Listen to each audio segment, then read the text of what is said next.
Hello students, आपको मालूम है कि हमारी महाराजा गंगा सिंह यूनिवर्सिटी के अंदर इस साल से बीए फर्स्ट ईयर के अंदर सेमेस्टर सिस्टम लागू हो गया है। तो सेमेस्टर के लिए हमारे यहाँ ऑब्जेक्टिव टाइप क्वेश्चन आएंगे। तो मैंने जो हमारे सिलेबस के अंदर 4 शायर हैं फर्स्ट सेमेस्टर के अंदर, फर्स्ट पेपर के अंदर जो शायरी का पेपर है, शायरी और बलागत वाला पेपर है, उस पेपर के अंदर 4 शायर हैं। तो उन 4 शायरों में से कोशिश कर रही हूँ कि एक हर शायर का उनसे मुतालिक जो सवालात हैं वो आपके लिए तैयार कर लूँ। तो आज मैंने फैज़ से मुतालिक गुफ्तगू करना है मुझे, और उनसे मुतालिक मैंने कुछ ऑब्जेक्टिव टाइप के सवाल बनाए हैं जो आपके एग्ज़ाम के अंदर आ सकते हैं।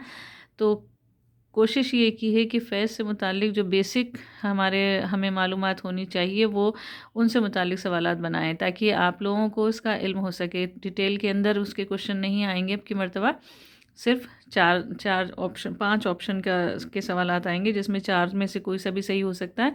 और अगर चारों में से कोई सही नहीं है तो हमें 5वां ई जो है उसको टिक करना है, ठीक है।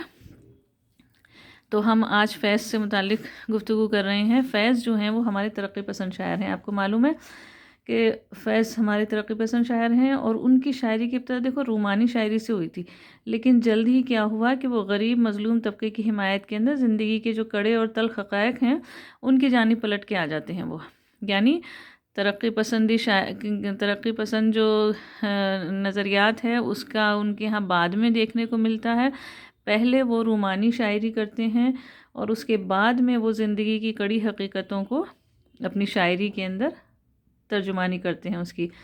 फैज़ जो हैं वो ऐसे तरक्की पसंद शायर हैं जिनके लहजे में हमें क्लासिकी शायरी का खूबसूरत आहंग देखने को मिलता है, क्योंकि वो उर्दू के जो तरक्की पसंद शायर हैं उनके अंदर इस लिहाज से मुनफरिद हैं कि उनका जो नर्म और मध्यम लहजा है, धीमा लहजा है, वो उन्हें अलग ही शिनाख्त दिलाता है, ठीक है। ये तो थोड़ी सी हमने उनके मुताल्लिक़ गुफ्तगू करी है। उसके बाद हम सवालात को लेते हैं। देखो, पहला सवाल है फ़ैज़ का पूरा नाम क्या है।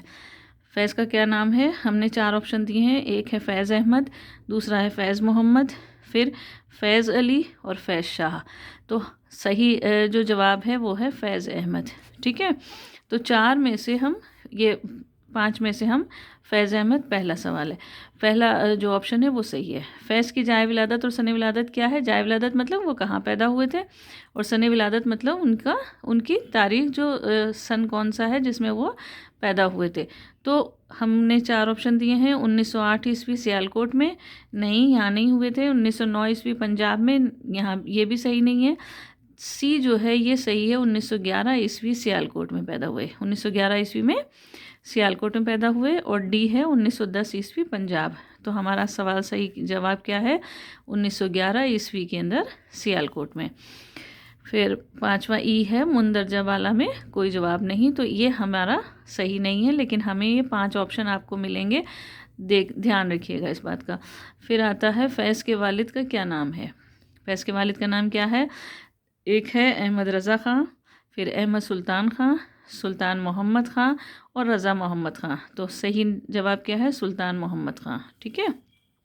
ई है मुंदरजा वाला में कोई जवाब नहीं। फिर आता है फ़ैज़ के वालिद इब्तिदा में क्या काम करते थे। क्या करते थे वो? खेती करना? नहीं। दर्स व तदरीस का पेशा था उनका? ये भी नहीं है। वो करते थे मवेशी चराते थे, मवेशी यानी जानवर चराते थे।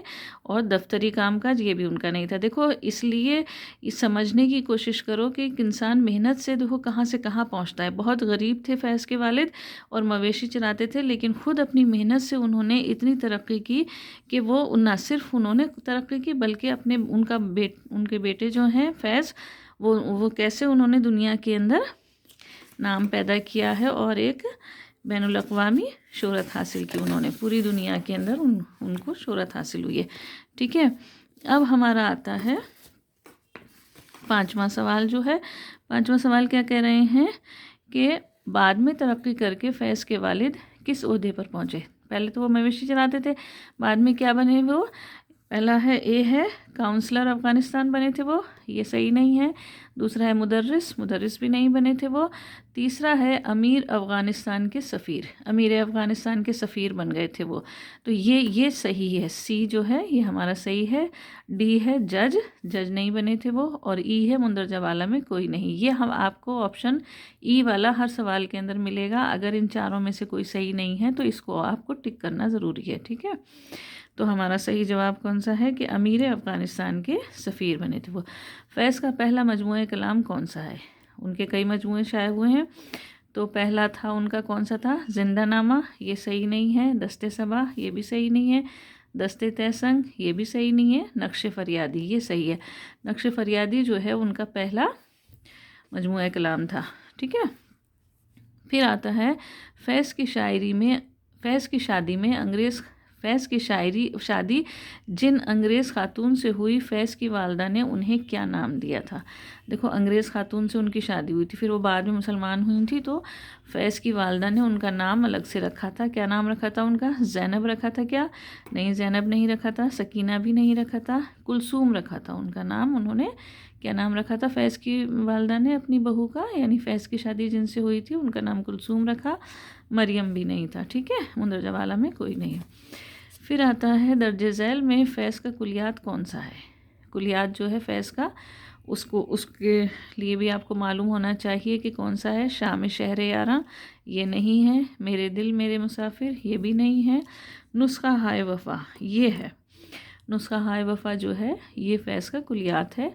रक़्स हयात, ये भी नहीं है, ठीक है। मुंदरजा वाला में कोई नहीं। तो देखो, ये जो कुछ बुनियादी सवालात होते हैं ना, वो हमें जिस भी हम शायर के मुतालिक पढ़ रहे हैं उसके मुतालिक हमें कुछ बुनियादी मालूमात हमें होनी चाहिए।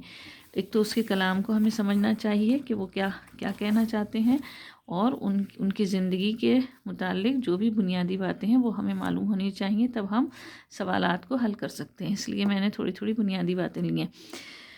अगला सवाल क्या है कि तेरे गम को जान की तलाश थी, तेरे जान निसार चले गए। तेरी राह में करते थे सर तलब, सरे राह गुजार चले गए। ये फैज़ का शेर है, मशहूर शेर है, और आपके सिलेबस के अंदर है। ये जो फैज़ की गज़लें हैं 5 आपके सिलेबस में, उसमें ये शेर है। तो हमने सवाल क्या लिया है? मुंदरजा वाला शेर में फैज़ क्या कहना चाहते हैं। देखो, इस तरह का भी सवाल आएगा, कोई भी शेर दे देंगे और उसका मतलब पूछेंगे। यानी ये है कि शॉर्ट में ही पूछेंगे, ज़्यादा वो नहीं होगा, क्योंकि ऑप्शन दे रखे हैं ना। तो हम इसको समझते हैं क्या कह रहे हैं। इश्क की राह सर तलब करती है, ये कहना चाहते हैं कि फैज़ शेर में? नहीं, ये नहीं कहना चाहते। आशिक कुर्बानी देता है तब मोहब्बत में कामयाब होता है, ये भी सही नहीं है। सी है ए महबूब तूने हमसे सर तलब किया, हम सर देकर दुनिया से रुखसत हो गए, ये भी सही नहीं है। देखो, ये सब क्या है? सब ज़ाहिरी मतलब हैं। हमें जब भी हम किसी शेर को समझते हैं तो हमें उसका अंदरूनी मतलब भी मालूम होना चाहिए कि शायर कहना क्या चाह रहा है। अंदर से वो उसकी ज़ाहिर में तो जो कुछ भी है वो समझ में आ रहा है हमें, लेकिन उसके पसे पर्दा वो क्या कह रहा है ये भी हमें मालूम होना चाहिए। तो हाँ, सही ऑप्शन क्या है कि बज़ाहिर फैज़ अपने महबूब से कह रहे हैं कि ए महबूब, इश्क की राह कुर्बानियों की राह है। हम जैसे सच्चे आशिक ने इस राह में अपनी जान कुर्बान कर दी, लेकिन उसके दरपर्दा फैज़ ये कहना चाहते हैं कि वतन की आज़ादी अपने मुजाहिदीन से कुर्बानियाँ मांग रही है, ठीक है ना। पहले ज़ाहिर में तो क्या है, वो अपने महबूब से मुखातिब हैं, लेकिन हकीकत में वो वतन की आज़ादी की बात कर रहे हैं और कह रहे हैं कि वतन की आज़ादी जो है वो मुजाहिदीन से कुर्बानी मांग रही है। यहाँ उनका महबूब क्या है? वतन है। वो वतन की आज़ादी के रास्ते में दी जाने वाली कुर्बानियों की बात करते हुए कहते हैं कि ए महबूब वतन, हम तेरी आज़ादी चाहते हैं, इसलिए इस मकसद को हासिल करने के लिए तेरे जानिसारों ने अपनी जान कुर्बान कर दी। तो इस तरह हम क्या है, शेर को समझना चाहिए हमें, और आपको उन अशार को बहुत ध्यान से समझ करके जाना है एग्ज़ाम के अंदर, ताकि उसमें से अगर किसी बीच में से किसी का मतलब पूछ लिया जाए तो वो आपको समझ में आना चाहिए। फैज़ का ताल्लुक़ उर्दू की किस तहरीक से है? देखो, ये भी मालूम होना चाहिए आपको। उर्दू की मुख्तलिफ़ तहरीकें हैं, तो फैज़ का ताल्लुक़ किससे था? सरसिया तहरीक से था क्या? नहीं, सरसिया तहरीक के वो बाद में आए हैं। रूमानी तहरीक, उससे भी नहीं था। उनका ताल्लुक़ था तरक्की पसंद तहरीक से। मैंने इब्तिदा में आपको बताया कि फैज़ क्या थे? तरक्की पसंद शायर थे। तो उनका ताल्लुक़ किस तहरीक से है? तरक्की पसंद तहरीक से है। जदीदियत की तहरीक, वो तरक्की पसंद तहरीक के बाद आई थी, उससे भी नहीं है इनका। किससे है? तरक्की पसंद तहरीक से। मुंदरजा वाला में कोई नहीं। ठीक है, फिर आते हैं क्या है कि फ़ौजी बगावत के जुर्म में फैज़ पर कौन सा मुकदमा चला था? फैज़ पर एक मुकदमा भी चला था। उनका केस बहुत मशहूर हुआ था। वो क्या था? पंजाब केस था? नहीं, पंजाब केस नहीं था, रावलपिंडी केस था। वो क्या कहलाता है वो केस जिसके तहत उन पर मुकदमा चला था? वो रावलपिंडी केस था, लाहौर केस और हैदराबाद केस, या मुंदरजा वाला में कोई नहीं है। 5 ऑप्शन में से सही क्या है? रावलपिंडी केस। ठीक है, तो इन जो ये उनकी ज़िंदगी के हालात के मुतालिक हमें थोड़ी थोड़ी चीज़ें मालूम होनी चाहिए। किसी भी उस पर आपके से सवाल पूछा जा सकता है। ठीक है ना। फिर कह रहे हैं फैज़ की बहन का क्या नाम था जिनके इंटरव्यू से हमें फ़ैज़ की ज़िंदगी के हालात का इल्म हुआ? देखो, फ़ैज़ के हालात जो हैं वो उनकी बहन थी, उनका इंटरव्यू से हमें बहुत हद तक उनकी ज़िंदगी के हालात पता चले हैं। तो उनकी बहन का नाम क्या था? क्या नाम था उनका? देखो, बीबी गुल या बीबी कुलसूम या बीबी खदीजा या बीबी मरियम। चारों में से कौन है? बीबी गुल। पहला जो है ए वो सही है। ठीक है, बीबी गुल उनकी बहन का नाम था। मुंदरजा वाला में कोई नहीं, ई ऑप्शन है। जब इन चारों में से कोई सही नहीं होता तो हम इसको टिक करते हैं। फैज़ को रूस का कौन सा अवार्ड मिला था? फैज़ को इंटरनेशनल अवार्ड मिला था एक, रूस ने, रशिया ने उस वक्त दिया था उन्हें। कौन सा अवार्ड था? Global award? ये नहीं था। अर्थ अवार्ड? ये भी नहीं था। Russia award? ये भी नहीं था। लेनिन अवार्ड मिला था उन्हें। फैज़ को कौन सा अवार्ड मिला था? Lenin award. फिर कह रहे हैं सलीबे मेरे दरीचे में क्या है? ये क्या चीज़ है? मतलब क्या है ये? खतूत का मजमुआ है या नज़्म है? फ़ैज़ की एक नज़्म है या फ़ैज़ का शेरी मजमुआ है या फ़ैज़ के खतूत का मजमुआ है या एक रिसाला है जिसके फ़ैज़ मुदीर थे? तो इसका सही जवाब कौन सा हुआ? फ़ैज़ के खतूत का मजमुआ। ठीक है, आ रहा है ना समझ में? फ़ैज़ का इंतकाल कब और कहाँ हुआ? देखो, ये भी तुम्हें मालूम होना चाहिए कि इंतकाल उनका जब, जैसे हमने पैदाइश का मालूम किया है, वैसे हमें इंतकाल कब और कहाँ हुआ, यानी उनकी दोनों चीज़ें हमें पता होनी चाहिए। कब हुआ था? 1984 ईस्वी लाहौर में हुआ था क्या? 1985 ईस्वी पंजाब में हुआ। 1982 ईस्वी लाहौर में। 1983 ईस्वी पंजाब में। हुआ कहाँ था? ए ऑप्शन सही है, 1984 ईस्वी लाहौर के अंदर। ठीक है, अब आते हैं शायर और उनके शेरी मजमूओं के एतबार से कौन सा सही है। अब इसमें आपको ये देखना है कि चारों जो हैं, शायर के सामने उसका मजमूआ लिखा है, कौन सा सही है, मैच कौन सा करता है। मतलब इस तरह के मैचिंग वाले क्वेश्चन भी आएंगे। तो क्वेश्चन क्या है? मजाज का गुलकदा, ये नहीं है। मजाज का मजमूआ, ये नहीं है। गुलकदा नहीं है। फैज़ का दस्ते सबा, ये ठीक है। फैज़ जो है उनका एक मजमूआ दस्ते सबा भी है।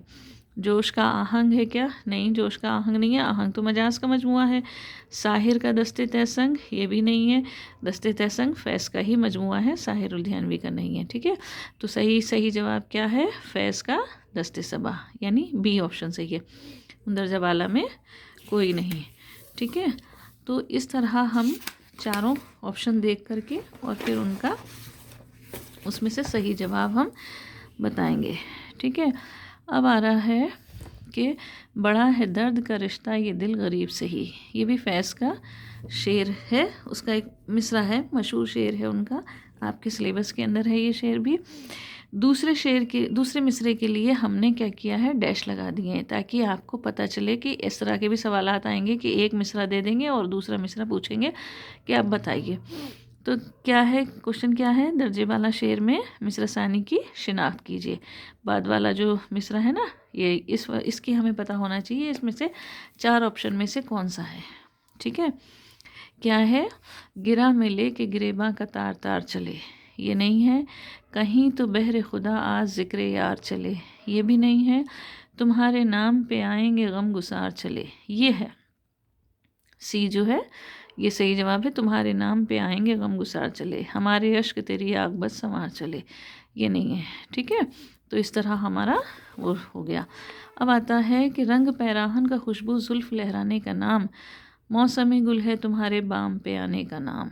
दर्जे वाला शेर में लफ्ज़ बाम की क्या मानी है। अब इस तरह भी सवाल हो सकता है कि अल्फाज की मीनिंग पूछ लेंगे। तो बाम का मतलब क्या है, छत, दरवाज़ा, रास्ता या गली। क्या है इसका मतलब, छत।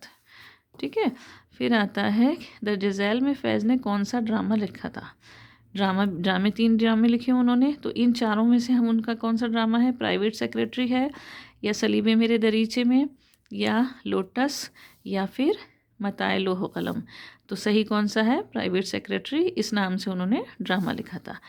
आखिरी क्वेश्चन है, फैज़ के शेरी मजमूए नक्श फरियादी के लिए ये किसने कहा था कि ये एक ऐसे शायर की नज़मों और गज़लों का मजमुआ है जो रूमान और हकीकत के संगम पर खड़ा है।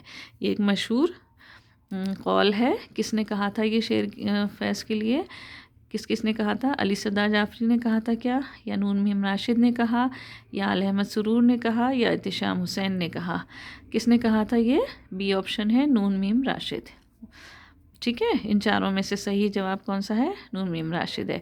तो इस तरह आज हमने फैज़ से मुतालिक ये सवालात देखे हैं, और हम दूसरे शायरों से मुतालिक भी इसी तरह सवालात तैयार करेंगे ताकि आप लोगों को इसकी मदद मिल जाए, क्योंकि ऑब्जेक्टिव टाइप क्वेश्चंस जो हैं वो आपको किसी भी जगह नहीं मिल पा रहे हैं। ठीक है, तो इनको ध्यान से पढ़िए और याद करने की कोशिश कीजिए। अगले वीडियो के अंदर हम मिलेंगे, तो इसे सब्सक्राइब कर लेना।